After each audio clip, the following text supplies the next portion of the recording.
S B کے cage کے short listed کے امیدواران نے بھرتی آرڈر کے اجرا میں تاخیر کے خلاف پریس کانفرنس کرتے ہوئے کہا کہ السلام علیکم معزز صحافی حضرات، سب سے پہلے میں آپ سب صحافی برادری کا شکریہ ادا کرتے ہیں کہ ہماری آواز کو مقام بالا تک پہنچانے کے لیے۔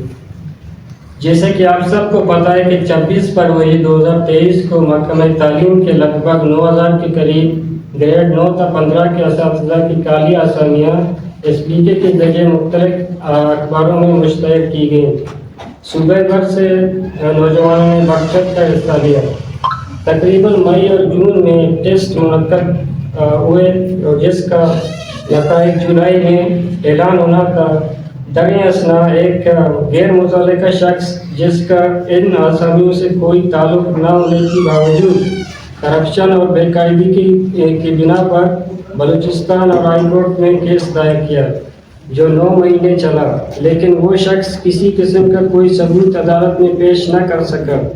حتیٰ کہ معزز عدلیہ نے نیب کو بھی اس میں ملوث کیا۔ اس کی تحقیقات میں بھی کوئی ثبوت سامنے نہیں آیا، لیکن اس کے باوجود عدالت عالیہ نے کیس ہمارے خلاف فیصلہ کیا۔ معزز صحافی حضرات، آپ کے علم میں اضافہ کرتا چلوں کہ ہمارے سینٹرل کمیٹی کے دوستوں نے ہائی کورٹ کے اس غیر منصفانہ فیصلے کو سپریم کورٹ میں چیلنج کیا اور سپریم کورٹ میں یہ کیس 3 مہینے چلا۔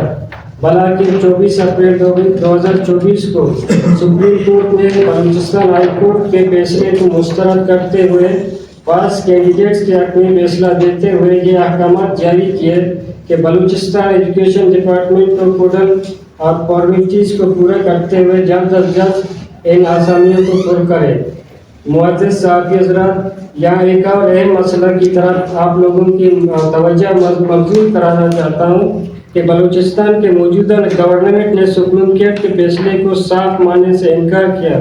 کبھی اسمبلی میں ڈسکس کرنے کے بہانے وقت بنائے تو کبھی تحقیقات کے بہانے اس معاملے کو طول دیتے رہے۔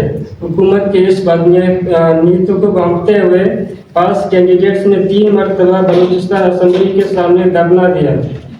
دھرنے میں وزیر تعلیم محترمہ رائلہ امین دورانی کا صاحبہ نے تشریف لائیں اور کینڈیڈیٹس کو باور کرایا کہ آپ لوگ دھرنا ختم کریں۔ گورنمنٹ سپریم کورٹ کے فیصلے کے مطابق رزلٹ جاری کرتے ہوئے آپ لوگوں کے آرڈر کرے گی، جس پر کینڈیڈیٹس نے دھرنا ختم کیا اور اس کے بعد رزلٹ جاری کیے گئے۔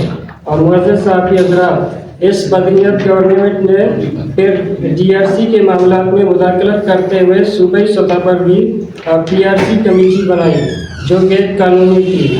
بعض کینڈیڈیٹس نے اس کمیٹی کو بلوچستان ہائی کورٹ میں چیلنج کیا، جس کے نتیجے میں حکومت مجبور ہوئی کہ پی آر سی کو مسترد کرتے ہوئے ڈی آر سیز کا کام جاری رکھنے کا حکم دیا۔ معزز صحافی حضرات، تمام اضلاع میں ڈی آر سیز کا کام چل رہا تھا کہ حکومت بلوچستان نے ایجوکیشن ڈپارٹمنٹ میں کانٹریکٹ کی بنیاد پر کالی اسامیوں کا اعلان کیا اور ایک ہی مہینے میں ان کے آرڈر بھی جاری کیے۔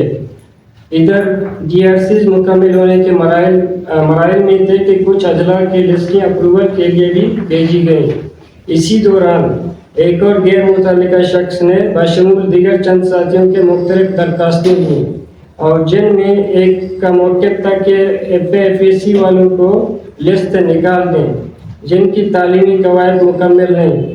ایک کا موقف تھا کہ یو سی کی سطح پر پہلے پروفیشنل والے کو ترجیح دیں، اس کے بعد بچے ہوئے اسامیوں کو تحصیل اور ضلع کی سطح پر پور کیا جائے۔ معزز صحافی حضرات، اسی کیس کے سینٹرل کمیٹی میں پارٹی بنی اور موقف اپنایا کہ اپریل 2022 میں گزشتہ حکومت نے اسمبلی میں بل پاس کرایا تھا کہ بلوچستان کے دور دراز علاقوں میں پروفیشنل کوالیفیکیشن کی کمی ہے۔